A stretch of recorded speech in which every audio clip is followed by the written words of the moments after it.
നമ്മുടെ ലിറ്റററി ലെൻസിന്റെ 8ാമത്തെ എപ്പിസോഡിൽ വന്ന് നിൽക്കുകയാണ്. നല്ല സന്തോഷമുള്ള നിമിഷം. കാരണം നമ്മൾ ആദ്യം നമ്മുടെ കൂട്ടത്തിലുള്ളവര് റിവ്യൂ പറഞ്ഞു തുടങ്ങി. ഇപ്പൊ നമുക്ക് അതിഥികളായിട്ട് പലരും വന്ന് ഈ വേദി ഇങ്ങനെ ഷെയർ ചെയ്യുമ്പോൾ അവരുടെ അറിവുകളൊക്കെ പകർന്നു നൽകുമ്പോൾ നല്ലൊരു അനുഭവമായിട്ട് ഇത് മാറുന്നുണ്ട്. അപ്പോ ഇന്ന് നമ്മളുടെ ഈ പ്രത്യേക എപ്പിസോഡിലേക്ക് എല്ലാവരും സ്വാഗതം ചെയ്തുകൊണ്ട് നമുക്ക് തുടങ്ങാം. ആദ്യം തന്നെ നമ്മുടെ പ്രിൻസിപ്പൽ നസീർ അലി സാറിന്റെ ഒരു ഇനീഷ്യേറ്റീവ് ആണ് ഇതിനെല്ലാം കാരണം എന്ന് എല്ലാവർക്കും അറിയാം. അപ്പൊ സാറിനെ പ്രത്യേകം ഈ വേദിയിലേക്ക് സ്വാഗതം ചെയ്യുന്നു. അതോടൊപ്പം തന്നെ നമ്മുടെ മറ്റ് എല്ലാ അധ്യാപകരെയും ഇവിടേക്ക് സ്വാഗതം ചെയ്യുന്നു.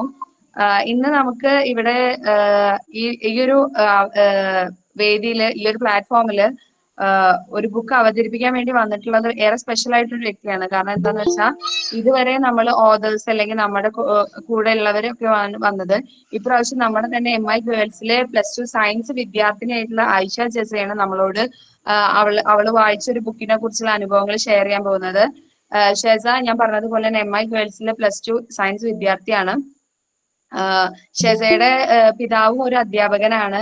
അപ്പൊ എന്തായാലും ഷെസ എങ്ങനെയാണ് ബഷീറിന്റെ ബുക്കാണ് ഷെസ അവതരിപ്പിക്കുന്നത്. ബഷീറിന്റെ ലേഖനമാണ് ഷെസ ഇന്ന് നമുക്ക് മുന്നിൽ പരിചയപ്പെടുത്താൻ പോകുന്നത്. ഇന്ന് എല്ലാവരും ബഷീർ ദിനത്തോടനുബന്ധിച്ച് ബഷീറിന്റെ ആ ഒരു മാജിക്കിൽ ഇങ്ങനെ മൊത്തത്തിൽ ഇങ്ങനെ മുഴുകി നിൽക്കുന്ന ഒരു സമയത്ത് ഈ ഒരു ദിവസത്തിന് നല്ലൊരു പര്യവസാനം ഈ ഒരു പ്ലാറ്റ്ഫോമിലൂടെ നമുക്ക് കിട്ടും, നമുക്ക് വിശ്വസിക്കാം. അപ്പോ ഷെസ, ആയുധ okay, over to you. Hi, എന്റെ പേര് ആയിഷ ജസ. ഞാൻ പുതുവനാനിയില് MIGHS പുതുവനാനിയില് സയൻസ് സെക്കൻഡ് ഇയർ വിദ്യാർത്ഥിനിയാണ്. ആദ്യം തന്നെ MI കോളേജിന് ഞാൻ വലിയൊരു താങ്ക്സ് പറയാണ്, ഇങ്ങനെ ഒരു ഓപ്പർച്യൂണിറ്റി തന്നതിൽ. ഞാൻ ഫസ്റ്റ് ടൈം ആണ്, അതിന്റെ ചെറിയ ടെൻഷനൊക്കെ ഉണ്ട് എനിക്ക്. അപ്പോ ഞാൻ ആദ്യമായിട്ടാണ് ഇങ്ങനെ ഒരു എന്റെ വലിയ തത്തമാർക്ക് ഇങ്ങനെ പറയാനൊക്കെ ഒരു ഓപ്പർച്യൂണിറ്റി കിട്ടിയതിൽ വളരെ സന്തോഷമാണ്. അപ്പോൾ ഇന്ന് നമുക്കറിയാം, ബഷീറിന് നമ്മൾ ആർക്കും പറഞ്ഞു കൊടുക്കേണ്ട ആവശ്യമൊന്നുമില്ല. ബഷീർ നമ്മുടെ മലയാളികൾക്ക് ഏറ്റവും പ്രിയപ്പെട്ട കഥാകൃത്താണല്ലേ. അപ്പോ മലയാള സാഹിത്യത്തിന്റെ സുൽത്താൻ എന്ന് വിശേഷിക്കപ്പെടുന്ന വൈക്കം മുഹമ്മദ് ബഷീറിന്റെ ചരമദിനമാണെന്ന് ജൂലൈ 5. ഒരുപക്ഷെ മലയാളത്തിൽ ഏറ്റവും കൂടുതൽ വായിക്കപ്പെട്ട എഴുത്തുകാരൻ എന്ന വിശേഷണവും ബഷീറിന് തന്നെയായിരിക്കും.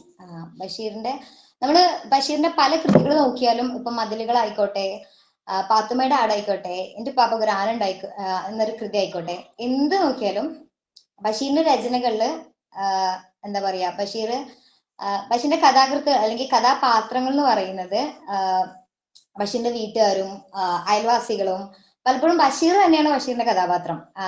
അപ്പോ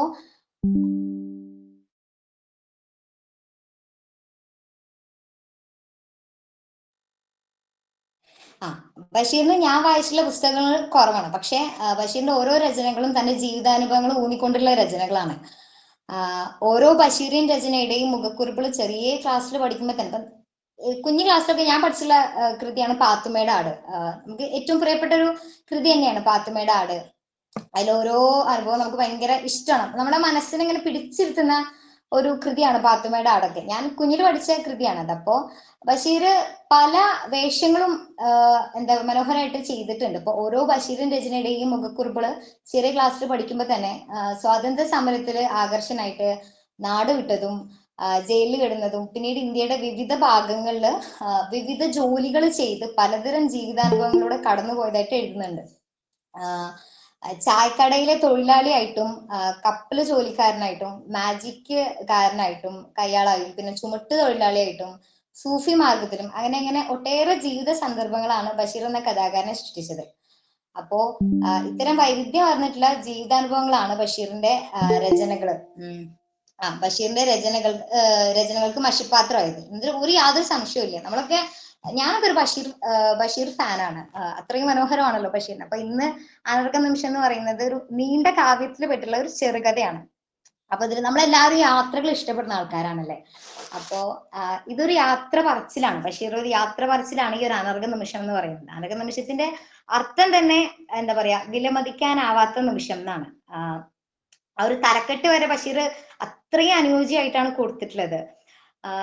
ഈ യാത്രകൾ എന്നും മനോഹരമാണ്. പക്ഷെ അതിന്റെ മനോഹാരിത കൂട്ടുന്നത് അതിന്റെ തിരിച്ചുവരവാണ്. പക്ഷെ ഒരിക്കലും തിരിച്ചു വരില്ല എന്നുള്ള ഉറപ്പുള്ള ഒരേ ഒരു യാത്രയുള്ളൂ, അത് നമ്മുടെ മരണമാണ്. അപ്പോ ആ ഒരു എന്താ പറയാ മരണത്തിന്റെ മുന്നിൽ നിസ്സഹായവസ്ഥനായിട്ട് നിൽക്കുന്ന മനുഷ്യന്റെ വേദനകളാണ് ഈ കഥ.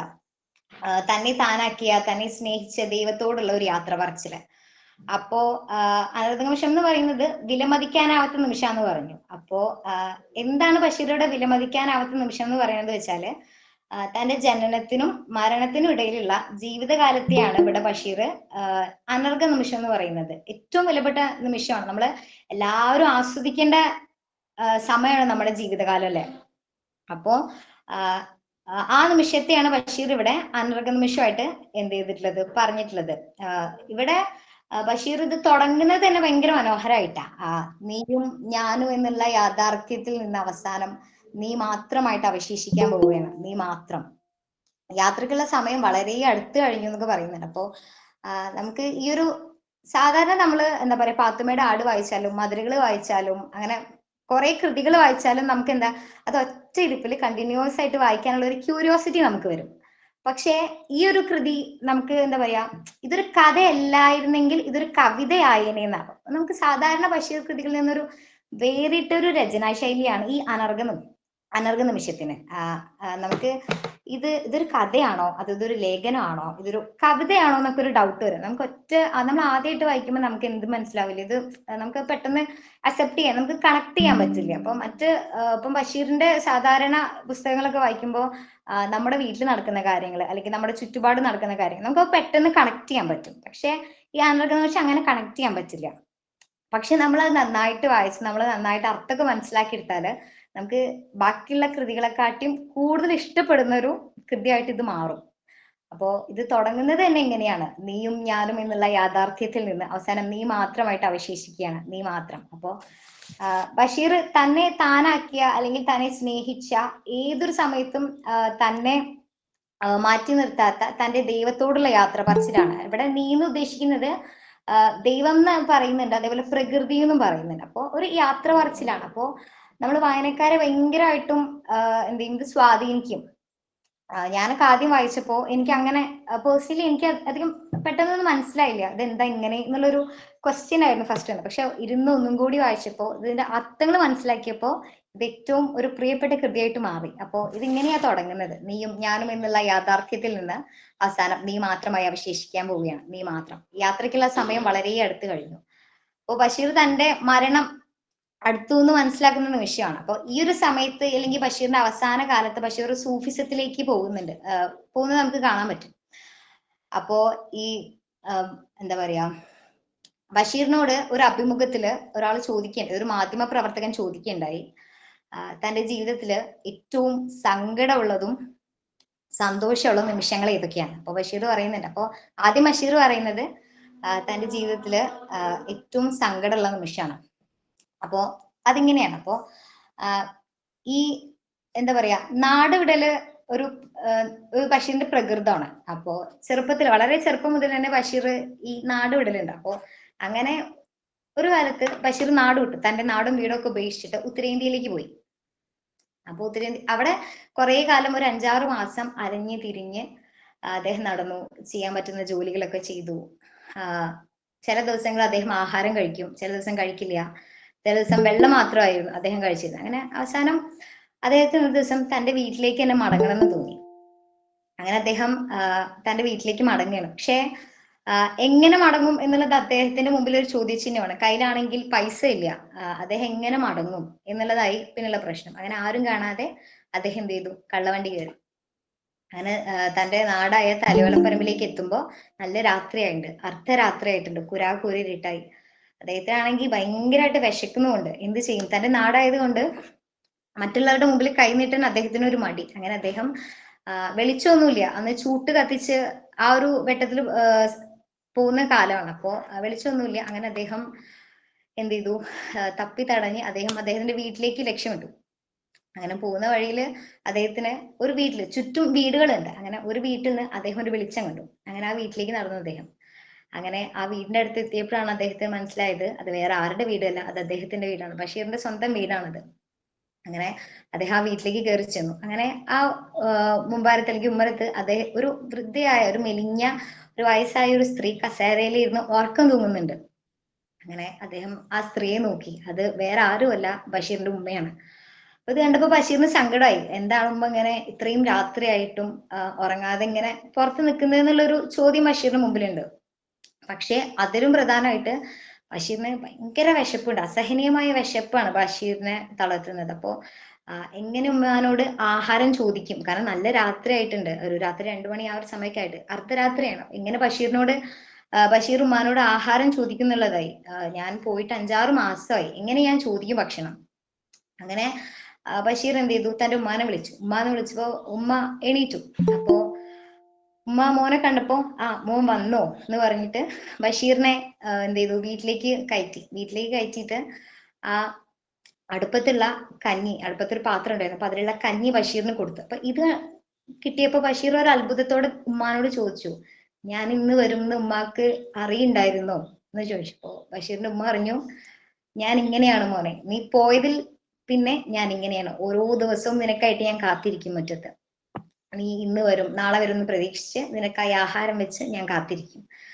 അന്ന് ബഷീർ കഴിച്ച കഞ്ഞിക്ക് ഉമ്മ ചേർത്ത ഉപ്പിന് പകരം തന്റെ കണ്ണീരിന്റെ ഉപ്പ് ഉണ്ടായിരുന്നു.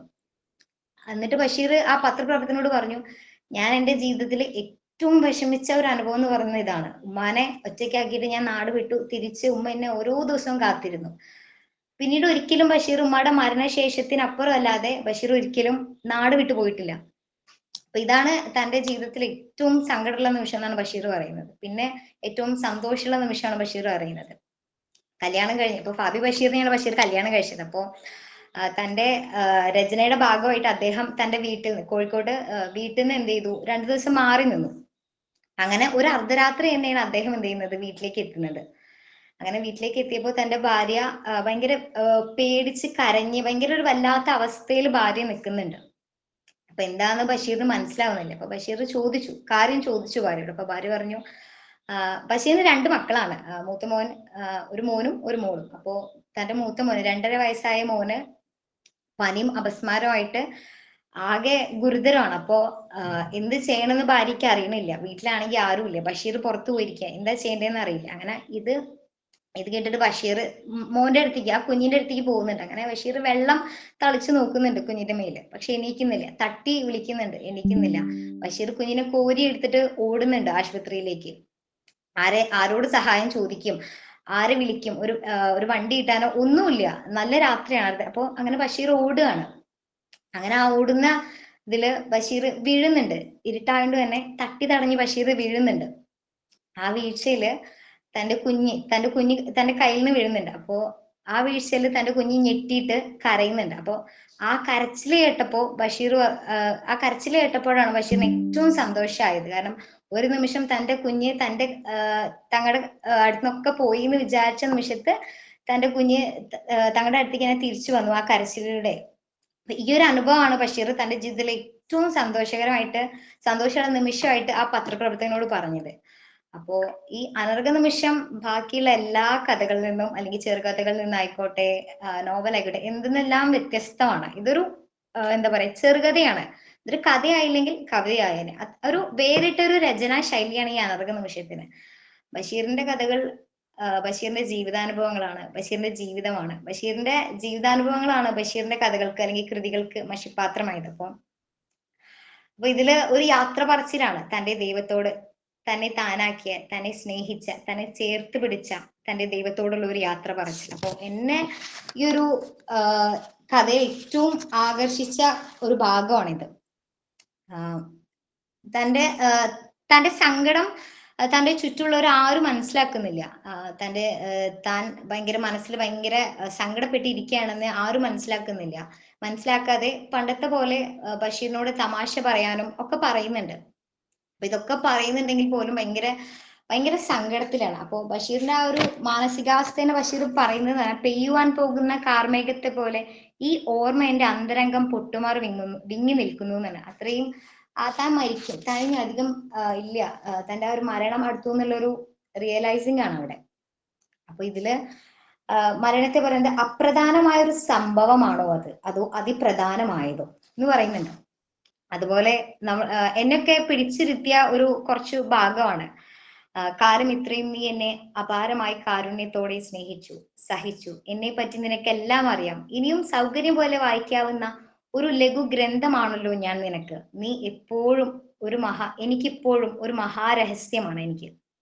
കാലിത്രമായിട്ടും ഒന്നും എനിക്ക് നിന്നെ പറ്റി അറിയാൻ കഴിഞ്ഞില്ല. അറിയാതെ നിന്നെ ഞാൻ സ്നേഹിച്ചു, അറിയാതെ നിന്നെ ഞാൻ വെറുത്തു, അറിഞ്ഞുകൊണ്ട് നിന്നെ ഞാൻ വേദനപ്പെടുത്തിയോ? അതൊരു ചോദ്യമായിട്ടാണ് ബഷീർ അവിടെ ഉന്നയിക്കുന്നത്. എങ്കിലും എങ്കിലും നീ എന്നെ സ്നേഹിച്ചു, സഹിച്ചു. ഞാൻ നിന്നോട് പല രഹസ്യങ്ങളും പറഞ്ഞിട്ടുണ്ട്. നീ എന്റെ എല്ലാ പ്രവൃത്തികളും കണ്ടിട്ടുണ്ട്. എന്നെ നീ പരിഹാസപാത്രമാക്കുമോ? ഞാൻ പോകുകയാണ്. നിന്നെ സ്നേഹിച്ചുകൊണ്ടാണെന്ന് മനസ്സിലാക്കണം. നീയും ഞാനുമായി പരിചയപ്പെട്ടത് എന്നാണ്? പരിചയപ്പെട്ടോ? ഞാൻ ശ്രമിച്ചു. ഒടുവിൽ സ്നേഹിക്കാൻ മാത്രം പഠിച്ചു. ഇല്ല, ഒന്നും ശരിക്കും അറിഞ്ഞുകൂടായിരുന്നു. അജ്ഞത. കാര്യമായൊന്നും അറിഞ്ഞില്ല. വന്നതുപോലെ തന്നെ ഞാൻ തനിയെ പോവുകയാണ്. യാത്രയ്ക്കുള്ള സമയം വളരെ വളരെ അടുത്തു കഴിഞ്ഞു. നീയും ഞാനും എന്നുള്ള യാഥാർത്ഥ്യത്തിൽ നിന്ന് അവസാനം നീ മാത്രമായി അവശേഷിക്കാൻ പോവുകയാണ്. നീ മാത്രം. ഇത് പറഞ്ഞിട്ടാണ് ബഷീർ ആ ഒരു ചെറുകഥ അവസാനിപ്പിക്കുന്നത്. ഇതിന്റെ തുടക്കവും അവസാനവും ഇത് തന്നെയാണ്. നീയും ഞാനും എന്നുള്ള യാഥാർത്ഥ്യത്തിൽ നിന്ന് അവസാനം നീ മാത്രമായി അവശേഷിക്കാൻ പോവുകയാണ്. നീ മാത്രം. ഓരോ വരികളിലും, ഈ ഒരു കഥയുടെ ഓരോ വരികളിലും നമുക്ക് ബഷീറിന്റെ ആ ഒരു വേദന മനസ്സിലാക്കാൻ പറ്റും. ഒരു സൂഫിസത്തിലേക്കുള്ള ഒരു യാത്രയാണ് ഈ ഒരു, നമുക്ക് ഭയങ്കരമായിട്ട് മനസ്സിലാക്കാൻ പറ്റും. അപ്പോ ഈ ഒരു ചെറിയൊരു ചെറുകഥയാണ്. അപ്പോ നമുക്ക് പെട്ടെന്ന് അധികം സമയമൊന്നും വേണ്ടത് വായിക്കാൻ. നമ്മൾ ആദ്യം വായിച്ചാലൊന്നും നമുക്ക് അധികം മനസ്സിലാവില്ല. പക്ഷേ പിന്നീടുള്ള ഓരോ വരികളുടെയും അർത്ഥം മനസ്സിലാക്കുന്നതോടുകൂടി നമുക്ക് ഈ ഒരു ചെറുകഥ നമ്മുടെ മനസ്സിനെ ഭയങ്കരമായിട്ട് കീഴ്പ്പെടുത്തുന്ന ഒരു ചെറുകഥയാണ്. എന്നെ ഏറ്റവും, ഇപ്പൊ ബഷീർ കൃതികളിൽ എനിക്ക് ഏറ്റവും ഇഷ്ടപ്പെട്ട കൃതികൾ ഏതാന്ന് ചോദിച്ചാൽ ഞാൻ പറയും അത് അനർഘ നിമിഷം ഒന്നാണ്. ഇപ്പൊ ബാക്കിയുള്ള കഥകൾ പോലെ എന്നെ ഏറ്റവും കൂടുതൽ ഇഷ്ടപ്പെടുത്തിയ ഒരു കഥ തന്നെയാണ് അനർഘ നിമിഷം. അപ്പോ ഒഴിവുള്ള സമയത്ത് നിങ്ങൾ ഇതൊക്കെ വായിക്കാന്ന് പ്രതീക്ഷിക്കുന്നു. നല്ലൊരു കൃതിയാണ് ബഷീറിന്റെ അനർഘ നിമിഷം. Thank you. Thank you Aisha. ഐഷയുടെ നെറേഷൻ നമുക്ക് കേട്ടിരിക്കാൻ വളരെ എന്താ പറയുക രസകരമായിരുന്നു. നമുക്ക് ഇതിന്റെ തുടക്കം മുതൽ എങ്ങനെയാണ് കഥ തുടങ്ങിയത്, ഒരു എന്താ പറയാ അനർഘ നിമിഷം, നമ്മൾ നോവലുകളല്ലാത്തത് അല്ലെങ്കിൽ കഥകളല്ലാത്ത പുസ്തകങ്ങൾ ആർക്കും ഇപ്പൊ വായിക്കുന്ന ഒരാളാണെങ്കിൽ പോലും എടുക്കാൻ മടിക്കുന്ന ഒന്നാണ്. കാരണം നമുക്ക് ആ ഒരു ഫീല്, നമുക്ക് ആ ഒരു ഭംഗി കിട്ടില്ല എന്നുള്ളത് തോന്നലാണ്.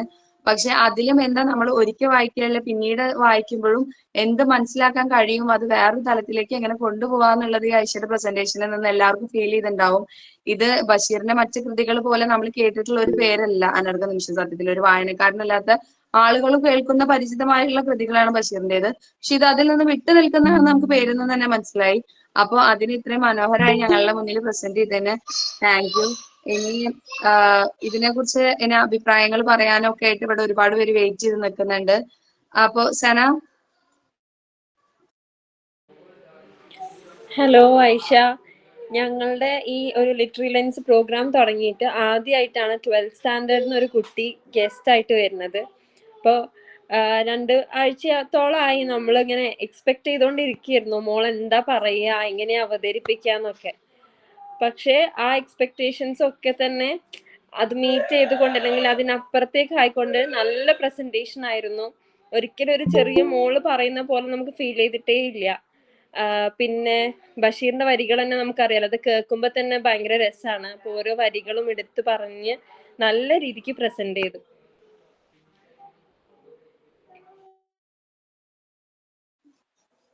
താങ്ക് യു സന. അടുത്തതായിട്ട് ഷെരീഫ് സർ. ഹലോ സാറിന് കേൾക്കണ്ടോ ഷെരീഫ് സർ?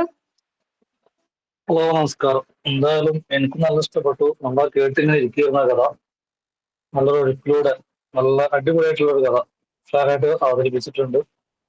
എന്തായാലും വളരെ സന്തോഷമുണ്ട് അതില്. എന്തായാലും ഇനിയും ഇതേപോലെ ഒരു പ്രോഗ്രാം വരുമ്പോൾ അതിലൊക്കെ ഷാറായിട്ട് അവതരിപ്പിക്കാൻ കഴിയട്ടെ ഞാൻ ആശംസകൾ നിർത്തുന്നു. Thank you sir. ഇനി അടുത്തതായിട്ട് ഒരു ഫീഡ്ബാക്ക് പറയാൻ വേണ്ടി വരുന്നത്, അല്ലെങ്കിൽ ഇതിനെ കുറിച്ച് സംസാരിച്ച് വരുന്നത് ലക്ഷ്മിയാണ്. ലക്ഷ്മി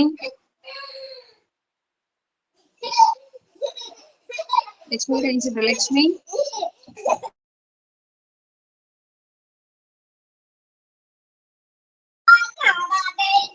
ലക്ഷ്മി ഓഡിബിൾ അല്ലാന്ന് തോന്നുന്നു. ഇനി ആർക്കെങ്കിലും ഇതിനെ കുറിച്ച് എന്തെങ്കിലും പറയാനോ എന്തെങ്കിലും ചോദിക്കാനോ ഒക്കെ ഉണ്ടെന്നുണ്ടെങ്കിൽ അതിനുള്ള അവസരമാണ്. ആയിഷ, ഇങ്ങനെ ഒരു പ്രോഗ്രാമിനെ പറ്റിയിട്ട് ഞാൻ ഹബീബ് സാറോട് അവതരിപ്പിച്ചപ്പോൾ, സ്കൂളിലെ ഹബീബ് സാറോട് പറഞ്ഞപ്പോൾ, ഹബീബ് സാറ് ഒട്ടും ആലോചിക്കാതെയാണ് ആയിഷയുടെ പേര് പറഞ്ഞത്. ഞങ്ങളെ ഒരു മോളുണ്ട്, മാഷ മോളാണ്, നല്ല വായനാശീലമുള്ള, അത് ഞങ്ങൾക്ക് മനസ്സിലായി, നല്ല വായനാശീലവും അതുപോലെ അതിലുപരി വളരെയധികം വെർബൽ ഇന്റലിജൻസ് ഉള്ള കുട്ടിയാണ് ആയിഷ. നന്നായി പ്രസന്റ് ചെയ്തു. ഹബീബ് സാറിന് ഞാൻ ആദ്യമായിട്ട് നന്ദി അറിയിക്കുകയാണ്. പിന്നെ അതോടുകൂടെ തന്നെ മോളെ ഉപ്പാക്കാണ് ഞാൻ ആദ്യം വിളിച്ചത്, ഉപ്പാനാണ് കിട്ടിയത്. അപ്പോൾ യാതൊരു മടിയും കൂടാതെ വളരെ സന്തോഷപൂർവ്വം നമ്മൾ ഈ പറഞ്ഞ ആവശ്യം അംഗീകരിക്കുകയും, അതുപോലെ മോള് പറഞ്ഞു എക്സാം ആണ്, ക്ലാസ് ടെസ്റ്റുകൾ ഉണ്ട്, പഠനത്തിൽ യാതൊരു കോംപ്രമൈസും ഇല്ല എന്ന് അറിയാൻ കഴിഞ്ഞു. എന്തായാലും നെക്സ്റ്റ് വീക്കിൽ ഞാൻ അവതരിപ്പിച്ചോളാം എന്ന് പറഞ്ഞപ്പോൾ ഇത്ര അധികം പ്രതീക്ഷിച്ചില്ല ഞങ്ങള്. ഇത് ഒരു ഇമ്മിണി വലിയ ഒന്ന് എന്ന് പറഞ്ഞ പോലെ ഒരു ഇമ്മിണി ചെറിയൊരാളിൽ നിന്ന് വലിയ വർത്താനങ്ങൾ കേട്ടപ്പോൾ എനിക്ക് ആ ബഷീറിന്റെ കോട്ടിംഗ് ആണ് ഓർമ്മ വന്നത്, ഇമ്മിണി വലിയ ഒന്ന് എന്നുള്ളത്. ഞങ്ങളിൽ ഒരാളായിട്ടോ അല്ലെങ്കിൽ ഞങ്ങള് മുകളിൽ നിൽക്കുന്ന ഒരാളായിട്ടോ ആണ് ഞങ്ങൾക്ക് ഫീൽ ചെയ്തിട്ടുള്ളത്. ഞങ്ങളൊരു സ്പെഷ്യൽ അതിഥി വന്നിട്ട് ഞങ്ങൾ ഈ പ്രോഗ്രാമിൽ ഒരു വിവരണം പറഞ്ഞതുപോലെ അല്ലെങ്കിൽ റിവ്യൂ പറഞ്ഞതുപോലെയാണ് ഞങ്ങൾക്ക് ഫീൽ ചെയ്തത്. എന്തായാലും വളരെ നന്നായി. ഞങ്ങൾക്ക് ഒട്ടും ബോറടി ഇല്ലാതെ, ഒരു വാക്ക് പോലും തടസ്സമില്ലാതെ നല്ല വാക്ക് ഉപയോഗിച്ച് നല്ല ഭാഷയിൽ കാര്യങ്ങൾ അവതരിപ്പിച്ചു. എന്തായാലും വളരെയധികം സന്തോഷം.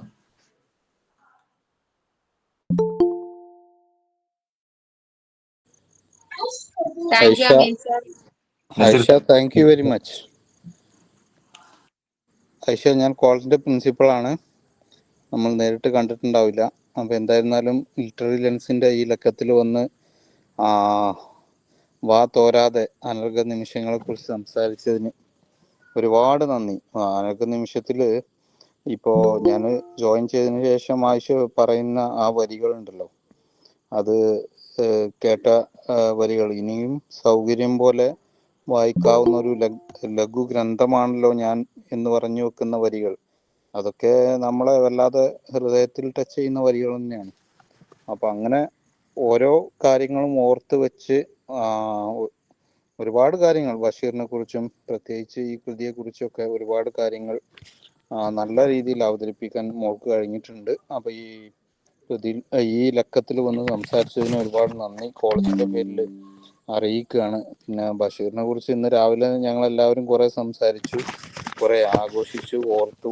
പക്ഷെ എത്ര പറഞ്ഞാലും അങ്ങനെ തീരാത്ത ഒരു എന്താ പറയാ, ഈ ബഷീറിന്റെ തന്നെ ഭാഷയിൽ പറയുകയാണെങ്കിൽ ഈ അണ്ടകടാഹത്തിൽ എന്തിനെ കുറിച്ചും സംസാരിക്കാൻ കഴിയുന്ന ഒരാളാണ് ബഷീർ, അല്ലെ? എന്തിനെ കുറിച്ചും എഴുതാൻ കഴിഞ്ഞ ഒരാളാണ് ബഷീർ. ദൈവത്തെക്കുറിച്ചും മനുഷ്യരെ കുറിച്ചും ആടിനെ കുറിച്ചും ചാമ്പങ്ങയെ കുറിച്ചും എലികളെ കുറിച്ചും അങ്ങനെ ഓരോ തൻ്റെ എന്താ പറയാ നെയ്ബേഴ്സിനെ കുറിച്ച്, അങ്ങനെ ഓരോന്നിനെ കുറിച്ചും അതിനേക്കാളൊക്കെ ഉപരിയായി സ്വയം എന്താണെന്നും സ്വന്തത്തെ കുറിച്ച് സംസാരിച്ച ആളാണ് ബഷീർ. അപ്പൊ അങ്ങനെ ഇന്ന് രാവിലെ ഞങ്ങൾക്ക് വന്ന റിസോഴ്സ് പേഴ്സൺ അഭിപ്രായപ്പെട്ടതുപോലെ ആ സമയത്ത് നിലനിന്നിരുന്ന സാഹിത്യ ലോകത്തും സാമൂഹ്യ വ്യവസ്ഥയിലൊക്കെ നിലനിന്നിരുന്ന പലതിനെ കുറിച്ചും തനതായ ശൈലിയിൽ ചോദ്യം ചെയ്യുക, അതുപോലെ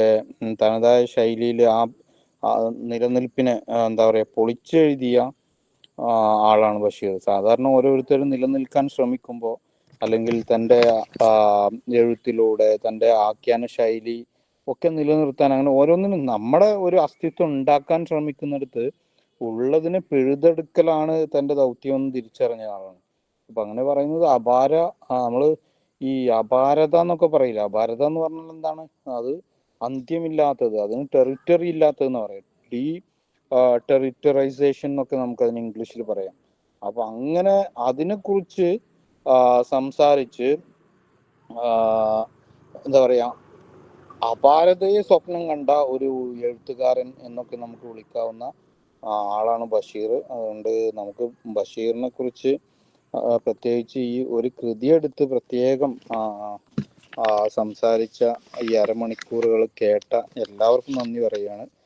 പിന്നെ പ്രത്യേകിച്ച് ഐഷയെ പോലെ വെരി മച്ച് ടാലൻറ്റഡ് ആയിട്ടുള്ള ആളുകളൊക്കെ ലിറ്റററി ലെൻസിൽ വരുമ്പോൾ ഇന്ന് തന്നെ ഒരു 10ലധികം ആളുകൾ ഇതെങ്ങനെ എന്താണ് ലിറ്റററി ലെൻസ്, ഇതുകൊണ്ട് നിങ്ങൾ എന്താണ് ഉദ്ദേശിക്കുന്നത്, എന്ത് തരത്തിലുള്ള കുറേ ക്വസ്റ്റ്യൻസ് ഐഷയുടെ ഫോട്ടോയും പേരും ഉൾക്കൊണ്ട ഈ പോസ്റ്റർ ഞാൻ സ്റ്റാറ്റസ് വെച്ചപ്പോൾ എന്നോട് ചോദിക്കുന്നുണ്ടായി.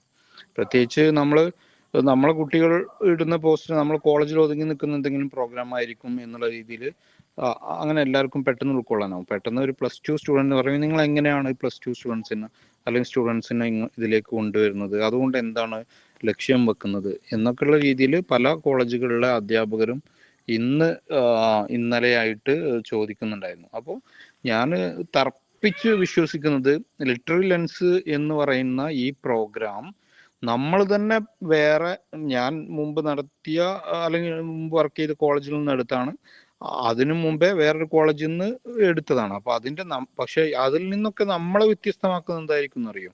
ഇതിന്റെ തുടർച്ച, അതിൽ വരുന്ന കോണ്ടന്റ്, അതിൽ വരുന്ന പാർട്ടിസിപ്പേഷൻ, അതിൽ വരുന്ന റിസോഴ്സ് പേഴ്സൺസിന്റെ നോളജ്, വൈവിധ്യം, അതൊക്കെയാണ്. അപ്പോൾ അങ്ങനെ നമ്മൾ ഒരു കാര്യം ചെയ്യുമ്പോൾ അതേറ്റവും മാതൃകാപരമായിട്ട് ചെയ്യുക എന്നുള്ള വലിയൊരു കർത്തവ്യം നമ്മൾ ലിറ്റററി ലെൻസിന്റെ ടീം ഓരോ ലക്കത്തിൽ ഉൾപ്പെടുത്തുന്ന റിസോഴ്സ് പേഴ്സൺസിന്റെ ടാലന്റും അവർ കൊണ്ടുവരുന്ന പുസ്തകത്തിന്റെ വൈവിധ്യമൊക്കെ വെച്ച് ഇതങ്ങനെ തന്നെ ആയിത്തീരുന്നുണ്ട്. അപ്പോൾ നമുക്ക് ആദ്യത്തെ ലക്കത്തിൽ ഞാൻ പറഞ്ഞ പോലെ തന്നെ നമ്മൾ യഥാർത്ഥത്തിൽ MI കുടുംബം, MI ട്രെയിനിങ് കോളേജ്, MI സ്കൂളുകൾ, ഇതൊക്കെ ശരിക്ക് മാതൃകാപരമായിട്ടുള്ള മറ്റുള്ള ആളുകൾക്ക് മോഡലായിട്ടുള്ള പ്രോഗ്രാംസ് നടത്താൻ വേണ്ടി ശ്രമിക്കുന്നുണ്ട്. അത് ആ തരത്തിൽ ആളുകൾ നോക്കിക്കാണുന്നുണ്ട് എന്നുള്ളത് നമ്മുടെ ഉത്തരവാദിത്വ ബോധം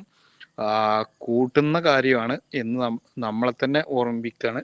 thank you very much Aisha.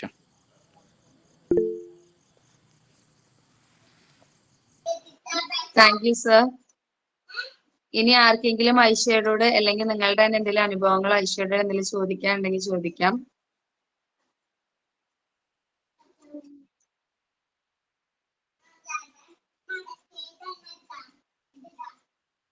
മറ്റാർക്കും ഇനി ഒന്നും പറയാനില്ല എന്നുണ്ടെങ്കിൽ നമ്മൾക്ക് ഈ സെഷൻ ഇവിടെ അവസാനിപ്പിക്കാവുന്നതാണ്. അപ്പോ ഐഷയോട് ഈ പറഞ്ഞ പോലെ തന്നെ ഐഷ ഇതിൽ വന്നിട്ട് വലിയൊരു ഇമ്പാക്ട് ഉണ്ടാക്കിയിട്ടാണ് ഈ വേദിയിൽ നിന്ന് ഇപ്പൊ പോകുന്നതെന്ന് തീർച്ചയായും പറയാൻ കഴിയും. അത് എത്രത്തോളം എക്സ്പ്രസ് ചെയ്യണമെന്ന് എനിക്ക് എങ്ങനെ എക്സ്പ്രസ് ചെയ്യണമെന്ന് എനിക്കറിയില്ല. കാരണം നമ്മൾ ഇതുവരെ ചെയ്തതിൽ നിന്നും ഒരു വ്യത്യാസം ഐഷ കൊണ്ടുവന്നു, അല്ലെങ്കിൽ ഐഷയുടെ പാർട്ടിസിപ്പേഷനോട് ഈ വേദിയിൽ ഉണ്ടായിട്ടുണ്ട്. അപ്പൊ ഇനിയും ഈ പറഞ്ഞ പോലെ തന്നെ ഒരുപാട് വേദികളിൽ ഇതുപോലെ പ്രസന്റ് ചെയ്യാനും ആഗ്രഹിക്കുന്ന ഉയരങ്ങളിലേക്കൊക്കെ എത്തിച്ചേരാനും പറ്റട്ടെ. Thank you for joining us.